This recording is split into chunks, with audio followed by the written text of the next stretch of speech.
ചക്കയുടെ ഒക്കെ സീസണായി കഴിഞ്ഞാൽ മൊത്തം ചക്കമയമായി. ഏതായാലും ബ്രേക്ക്ഫാസ്റ്റും വൈകുന്നേരത്തെ സ്നാക്കും അല്ലാതും എല്ലാം, പിന്നെ ഉച്ചക്കലത്തെ ലഞ്ചിനാണെങ്കിൽ ചക്ക വേവിച്ചതും ഇതും എല്ലാം നമുക്ക് ഉണ്ടാക്കാം. എന്തായാലും നമുക്ക് ഇന്ന് ചക്ക വെച്ചിട്ട് ഞാനൊരു അടിപൊളി ബ്രേക്ക്ഫാസ്റ്റാണ് ഉണ്ടാക്കിയിരിക്കുന്നത്. നല്ല രുചികരമായിട്ടുള്ള ചക്കപ്പുട്ടാണ് ഉണ്ടാക്കിയിരിക്കുന്നത്. അത് മാത്രമല്ല, ഇതിനകത്ത് നമുക്ക് അരിപ്പൊടിയുടെ ഒന്നും ആവശ്യമില്ല. അപ്പോൾ എന്തായാലും നമുക്ക് ഈ ഒരു പുട്ട് എങ്ങനെയാണ് ഉണ്ടാക്കുന്നതെന്ന് നോക്കിയിട്ട് വരാം.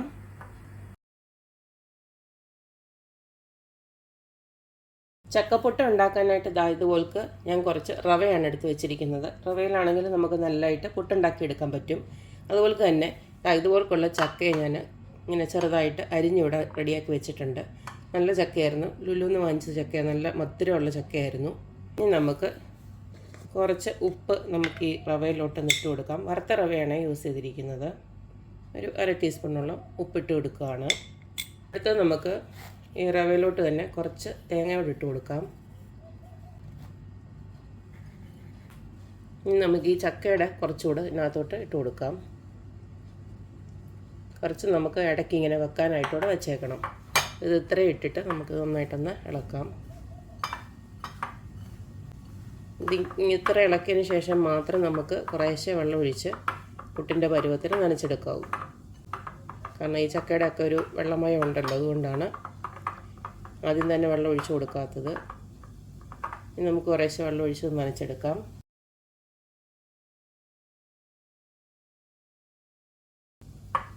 ഇത് പുട്ടിൻ്റെ പരുവത്തിന് നനഞ്ഞിട്ടുണ്ട്. നോക്കേണ്ട ഒരു ടെക്നിക്ക് എന്ന് വെച്ച് കഴിഞ്ഞാൽ ഇങ്ങനെ ഒന്ന് എടുത്തിട്ട് ഇങ്ങനെ നാക്കുമ്പോൾ ഇങ്ങനെ ഒന്ന് വരണം. ആ ഒരു പരുവം വരെ ആക്കി വെച്ചാൽ മതി. പിന്നെ റവ ആയതുകൊണ്ട് വേഗം വെള്ളം വലിഞ്ഞെടുക്കും.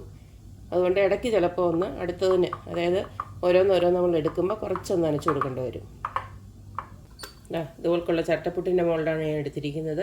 ഇതിലേക്ക് ഞാൻ കുറച്ചിപ്പം തേങ്ങ ഇട്ട് കൊടുത്തിട്ടുണ്ട്. ഇനി നമുക്ക് കുറച്ച് ചക്കയോടെ ഇതിനകത്തോട്ടിട്ട് കൊടുക്കാം. ഇനി ഇതൂടെ നമ്മൾ നനച്ച് വെച്ചിരിക്കുന്ന റവയോടെ ഇട്ട് കൊടുക്കാം.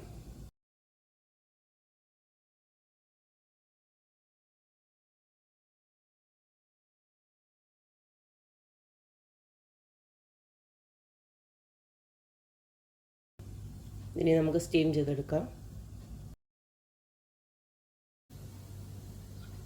നമ്മൾ ആദ്യത്തെ പുട്ട് ഇവിടെ റെഡി ആയിട്ടുണ്ട്.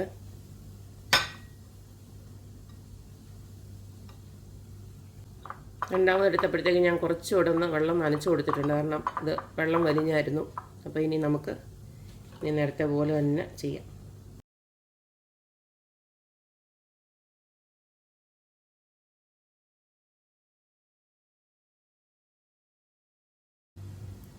നമ്മുടെ അടുത്ത പുട്ട് ഇവിടെ റെഡി ആയിട്ടുണ്ട്. അപ്പോൾ കണ്ടല്ലോ, നമ്മുടെ രുചികരമായിട്ടും എളുപ്പത്തിലും ഉണ്ടാക്കാൻ പറ്റിയ ചക്കപ്പുട്ട് ഇവിടെ റെഡി ആയിട്ടുണ്ട്. മാത്രമല്ല, അരിപ്പൊടി ഇല്ലാതും നമുക്ക് നല്ല അടിപൊളിയായിട്ടുള്ള പുട്ടുണ്ടാക്കിയെടുക്കാം. രാവിലെ ഒന്നും വലിയ മെനക്കേടില്ലാതെ ഉണ്ടാക്കാൻ പറ്റിയ ഐറ്റമാണ് പുട്ട്. അപ്പോൾ ഈ ചക്കപ്പുട്ടൊക്കെ ഇതുപോലെ ഉണ്ടാക്കി കൊടുത്തു കഴിഞ്ഞാൽ ഒരു ഗുണമെന്ന് വെച്ച് കഴിഞ്ഞാൽ വേറെ നമുക്ക് പ്രത്യേകിച്ച് കറിയൊന്നും വേണ്ട. കാരണം ഈ ചക്കയുടെ ഒരു മധുരവും എല്ലാം ഉണ്ടല്ലോ. അപ്പം പഴം പോലും ആവശ്യമില്ല അപ്പോൾ ഈ ഒരു പുട്ട് കഴിക്കാനായിട്ട്.